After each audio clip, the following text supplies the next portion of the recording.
Israel Iran সংঘাত যতই তীব্র হচ্ছে ততই স্পষ্ট হচ্ছে রাশিয়ার কৌশলগত অবস্থান।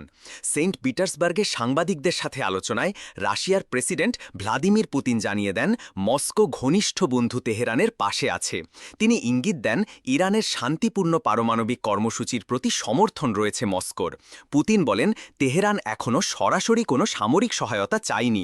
রাশিয়ার বিশেষজ্ঞরা ইরানে কাজ করছেন, বাণিজ্যিক সফরও চালিয়ে যাচ্ছেন। সেটাই কি সহায়তা নহে?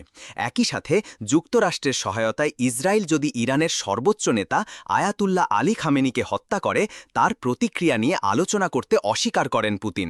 তিনি জোর দিয়ে বলেন শত্রুতা বন্ধ করে সমঝোতার পথ খুঁজে বের করাই হবে সবার জন্য মঙ্গলজনক। রাশিয়া মধ্যস্থতার জন্য প্রস্তুত। তেহরান, তেল আবিব এবং ওয়াশিংটনের সাথে এই নিয়ে আলোচনা চলছে।